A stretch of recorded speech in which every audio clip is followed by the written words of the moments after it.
So next हम लोग derive करेंगे फॉर्मूला इंटरनल रेसिस्टेंस का कितना होता है।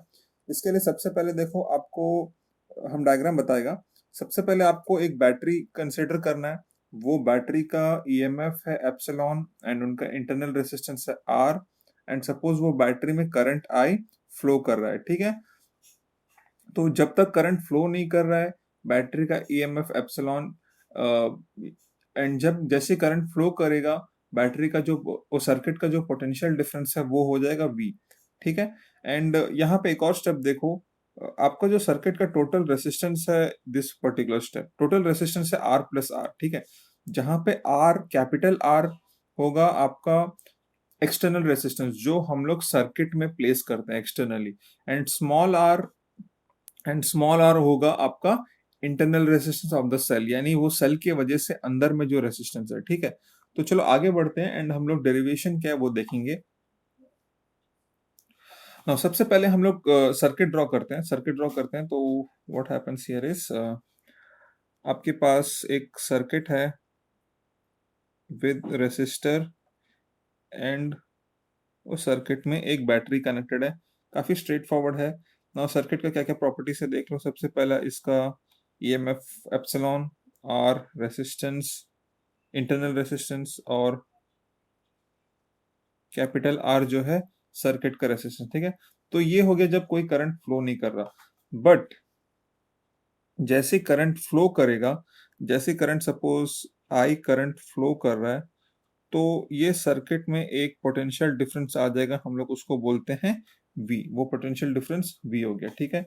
तो देखो जब तक करंट फ्लो नहीं कर रहा आपके पास क्या क्या क्वांटिटीज है, आपके पास एप्सिलॉन है, ईएमएफ आपके पास स्मॉल आर, इंटरनल रेजिस्टेंस आपके पास कैपिटल आर है। एक बार करंट फ्लो करना शुरू हो गया आपके पास क्या क्या है, आपके पास करंट है एंड आपके पास पोटेंशियल डिफरेंस है। तो ये 5 क्वांटिटीज आपको दिया हुआ है।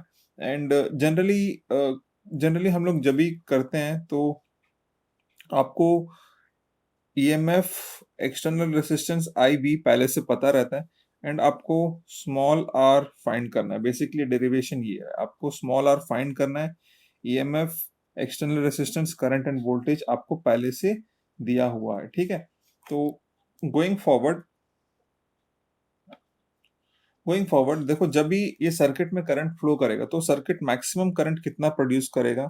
Again maximum current is equals to EMF by are plus r, ठीक है। ना ये देखो ये जो फॉर्मूला है अगर आपको थोड़ा नया लग रहा है, होना नहीं चाहिए। It's basically modified Ohm's law, ठीक है। होम्स लॉ में क्या रहता था, I is equals to V by R, ठीक है। यानी current is equals to voltage by resistance. यहाँ पे देखो इसका यूनिट है वोल्ट और आर प्लस आर, यानी बेसिकली दो रेसिस्टेंस सीरीज में है, इसका हो जाएगा होम। तो ये भी बेसिकली करंट करंट जैसा ही है। This is also equal to current only. So आगे बढ़ते हैं। सबसे पहला I is equals to V by R and इसको हम लोग अपना फर्स्ट इक्वेशन मान लेते हैं, ठीक है। अगेन जैसे करंट फ्लो करना शुरू होगा हम लोग को पता है by Ohm's law V is equals to I R, ठीक है। एंड हम आपको बताया था ईएमएफ बेसिकली क्या होता है या पोटेंशियल डिफरेंस क्या होता है, ईएमएफ माइनस पोटेंशियल ड्रॉप, या ईएमएफ क्या होता है, पोटेंशियल प्लस पोटेंशियल ड्रॉप, ठीक है। सो पोटेंशियल का एक और फॉर्मूला क्या हो जाएगा, EMF minus I small r. ये नया फॉर्मूला है टोटली आपके लिए एंड बहुत इंपॉर्टेंट है, बहुत सारा सम्स में काम आएगा, ठीक है। इसको हम लोग सेकंड मान लेते हैं। सो पोटेंशियल डिफरेंस बेसिक एकदम नया चीज है, ध्यान से सुनो। पोटेंशियल डिफरेंस बेसिकली क्या होता, पोटेंशियल डिफरेंस बेसिकली क्या होता, वो है EMF minus potential drop inside the cell. EMF minus potential drop, potential drop is equals to I r, हम लोग पहले डिस्कस कर लिए। तो सेल के अंदर में जो पोटेंशियल ड्रॉप है उसको हम लोग ईएमएफ से माइनस करना एंड उसको हम लोग बोलते हैं पोटेंशियल डिफरेंस, ठीक है। तो हम लोग के पास दो सेट ऑफ इक्वेशंस हो गया। सो आगे बढ़ते हैं। चलो अभी जब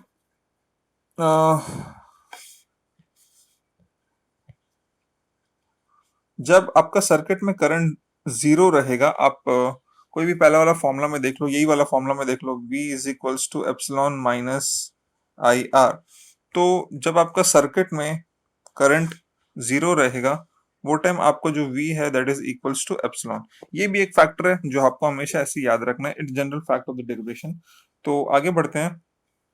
सो अभी तक हम लोग क्या क्या देख लिए, I is equals to epsilon r plus r, V is equals to epsilon minus I r, and जब भी I इक्वल्स टू 0 तब V इक्वल्स टू एप्सिलॉन। ठीक है, नाउ ये तो हो गया inside the cell. Now outside the cell क्या होता,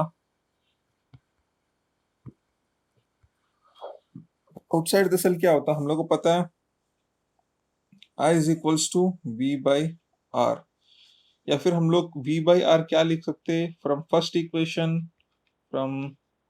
फर्स्ट इक्वेशन को लाके यहाँ पुट करो तो आपको क्या मिलेगा, फर्स्ट इक्वेशन में देखा epsilon by are plus R. तो potential difference of the circuit क्या हो गया आपका, epsilon by are plus small R into capital R. तो ये है potential difference of a cell जब भी आपके पास EMF, resistance and internal resistance दिया रहेगा। ठीक है, अगेन हम लोग को पोटेंशियल डिफरेंस कितना फाइंड हो गया, लेकिन हम लोग का गोल क्या था, पोटेंशियल डिफरेंस फाइंड नहीं करना, हम लोग को ये फाइंड करना है कि वो सर्किट का इंटरनल रेजिस्टेंस कितना है, यानी हम लोग को फाइंड करना है a formula for small r using other terms. ठीक है, सो सेकंड इक्वेशन को हम लोग यूज करते हैं। देखो अगेन सेकंड इक्वेशन क्या है, याद करो, V is equals to epsilon minus I r. तो इसको रीअरेंज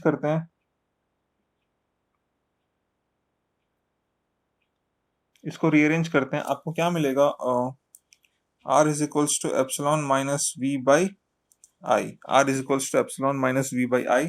लेकिन हम लोग को ओम्स लॉ से पता है I is equals to V by R। तो स्मॉल r कितना हो जाएगा, small r is equals to epsilon minus V by V R. ठीक है, तो ये हो गया आपका इंटरनल रेसिस्टेंस। ये बहुत ही इंपॉर्टेंट फॉर्मूला है, एकदम आपको अच्छा से मालूम होना।